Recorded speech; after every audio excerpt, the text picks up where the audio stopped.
I want to show you how I cut the plums. These are Italian plums.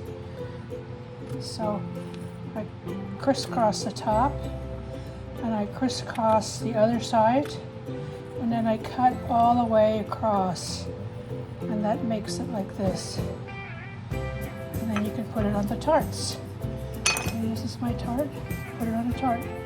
And you do layers. Like this. Layers. And that's how you cut the plums. Remove the pit. And you can either can them now or you can make a tart out of it. Look how beautiful this dough is. Beautiful soft dough. I'm going to put it in this pan. Use this. I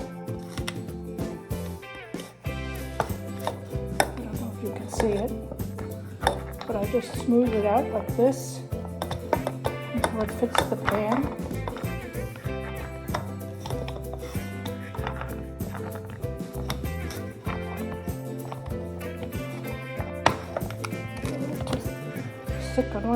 Thick on one side, so I have to smooth it out and make it more on the other. But one of this dough recipe makes an entire 2 tarts, at least the German size tart pans. And I have never seen this here in the United States anywhere. So if anybody knows where they are available, let me know. And then I just push the edges in so that I have some kind of crust. Not much, but just a little bit, like this. Get on this side. Looks like that.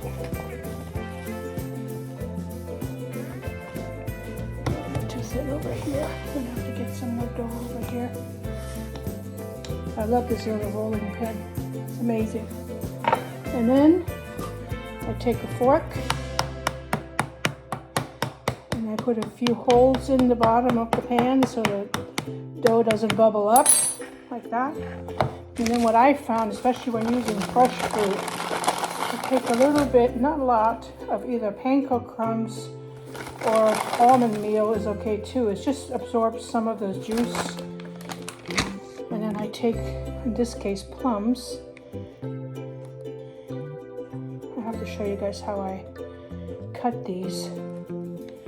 I put them like this, and then when it's done like this, then I put streusel on it, or crumb. And that's it. And then I'll bake them in the oven, and yum. And I'm almost ready to put them in the oven, but I decided just to add a slight sprinkling of sugar. Plums can be a little sour to taste, so I just put a slight sprinkling, not a lot, just a little bit, just to give it some sweetness. It is going to get more sweetness from the crumb mixture, but I just want to make sure I'm offering these to guests, so I want to make sure they're not too sour. And now we're going to put the crumb mixture on. I will post the recipe for this below. This is the crumb mixture. And I always make extra because I find that most recipes, they don't give you enough to really truly cover the tart. And most people love the crumb more than they do the fruit underneath. So this is how my mom used to make plum tart, German plum tart, and I am doing the same thing. I'm following her tradition. Same over this way, this tart. So I have a little bit left over. Put some more over here.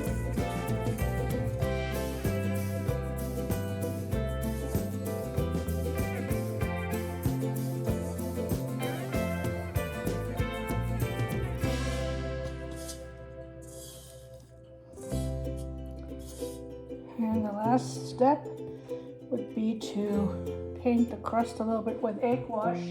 Wash my hands real quick.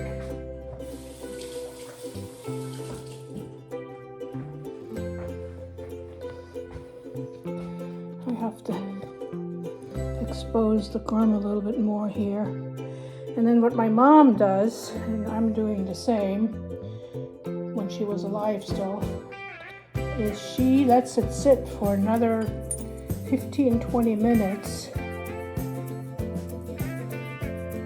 to let the dough rise a little bit. It's not a lot of egg wash, it's just to kind of give the crust a little more nice brownish appearance. But this tart is the bomb with a little bit of homemade whipped cream. Not the stuff you buy in a can, but homemade whipped cream.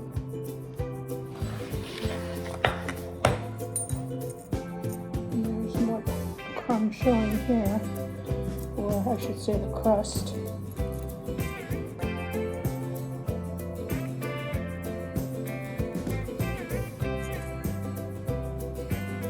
And now it's ready, when the oven is ready to go in.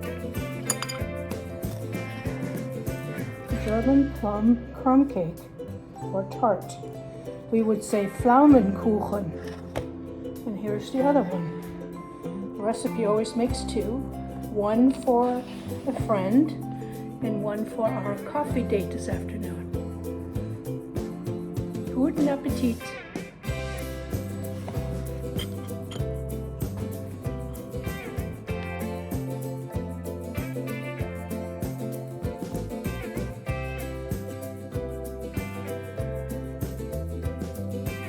All out of the oven. They're done. Actually, less time than what the recipe said. That's why you kind of have to look. It's almost like a pizza dough, but it's sweet. Okay, not great. The rest of the plums that I got from the tree, I put them in jars. These are quart jars. And then I add a very light syrup, 1 cup to 4 cups of water. And now they will be canned for 20 minutes, 20 or 30, I have to look it up. I take some vinegar and I go around the rim of each jar.